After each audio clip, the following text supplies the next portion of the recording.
मेरे गांव में एक पुरानी खंडर हवेली है जिसमें करीब 65 सालों से वहाँ कोई नहीं रहता। ये बात मुझे मेरे गांव के दोस्तों ने बताई। जब ये बात मुझे पता चली तो मेरा मन करने लगा कि एक बार उस हवेली को देखूं। मुझे ऐसी जगहों पर जाना, उनके बारे में जानने में बहुत दिलचस्पी होती है। फिर एक दिन मैं अपने दोस्तों के साथ वहाँ जाने का प्लान बनाता हूँ और उस खंडर हवेली के सामने पहुँच जाता हूँ। वहाँ दूर दूर तक कोई आता जाता नहीं था। मैंने जब ये बात अपने दोस्तों से पूछी कि अगल बगल कोई रहता क्यों नहीं, बल्कि लोग इस रास्ते से आ जा भी नहीं रहे, ऐसा क्यों?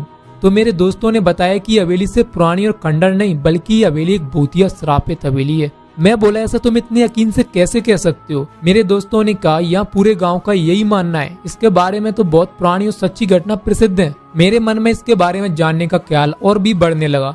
मैंने पूछा, ऐसा क्या है इसके पीछे की कहानी? तब उनमें से एक दोस्त ने मुझे बताना शुरू किया। आज से करीब 65 साल पहले इस हवेली के मालिक बहुत बड़े जमींदार हुआ करते थे। उनकी एक पत्नी भी थी जो बहुत सुंदर थी। उसका नाम सुलेखा था। उस समय डाकुओं के खौफ से लोग डरा करते थे। डाकू की टुकड़ी जिस गांव में घुसती थी उस गांव को पूरी तरह बर्बाद कर देती थी। एक बार डाकुओं के सरदार के जमींदार के धन और संपत्ति पर नजर पड़ी, जिसके बाद उसने जमींदार के घर डकैती डालने के सोचा। इस पर सभी डाकुओं ने हाँ कर दिया। फिर वो दिन आया जो जमींदार ने कभी सोचा भी नहीं होगा। डाकुओं ने एक दिन जमींदार की हवेली पर रात में डकैती मार दी। जमींदार ने अपनी सुरक्षा के लिए पहले से ही कुछ सिपाही और नौकर रखे हुए थे जो डाकुओं की हवेली पर आने पर उनसे लड़ पड़े। क्योंकि जमींदार के सिपाही और नौकर बहुत कम साधारण हथियार के साथ थे, वहीं डाकुओं की संख्या बहुत ज्यादा थी, अच्छे हथियार के साथ लैस थे, जिसकी वजह से जमींदार के सिपाही और नौकरों को कुछ देर में मार डाला। ये सब जमींदार देखने के बाद सोचा कि इससे पहले कि डाकू हवेली का दरवाजा तोड़कर अंदर घुस जाए, उसे अपनी पत्नी और खजाने को छुपा देना चाहिए। फिर उसे अपने उस खजाने को हवेली में कहीं किसी खुफिया जगह पर छुपा दिया और अपनी पत्नी को एक कमरे के अंदर एक और खुफिया कमरे में छुपा दिया और बाहर से कमरा बंद कर दिया।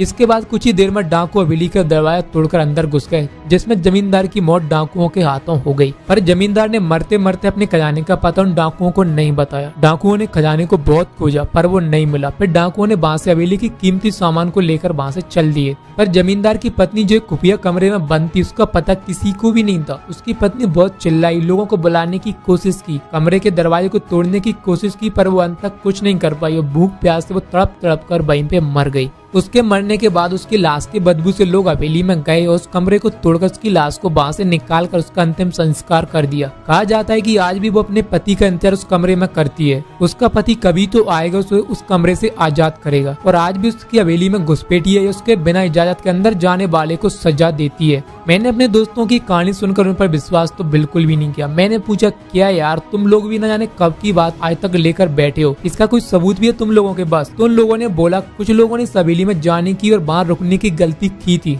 जो आज तक इस सदमे को भूल नहीं पाए हैं। मैंने पूछा, ऐसा क्या हुआ था उन लोगों के साथ इस हवेली में? तो दोस्तों ने मुझे बताया कि एक बार एक अपराधी जेल से भाग जाता है, उस हवेली में आकर छुप जाता है। उसके बाद कोई नहीं जानता कि उस हवेली में उसके साथ हुआ क्या था। बस दूसरे दिन उस अपराधी की लाश उस हवेली से मिली। मैंने बोला, यार ये तो हादसा भी हो सकता है। तो उन लोगों ने कहा, एक बार एक चरवाहा इस हवेली में एक रात रुकने के लिए जाता है। जो सुबह जिंदा तो उस हवेली से बाहर आ जाता है, पर अपना मानसिक संतुलन खो देता है। तब से वो आज तक पागल है। यार ये सब बातें सुनकर मेरी हिम्मत तो नहीं उस हवेली के अंदर जाने की, इसलिए हम सब लोग वहाँ से चले गए और दोबारा फिर मैं कभी उस हवेली को देखने भी नहीं गया। वैसे आपको स्टोरी कैसी लगी हमें कमेंट करके जरूर बताना।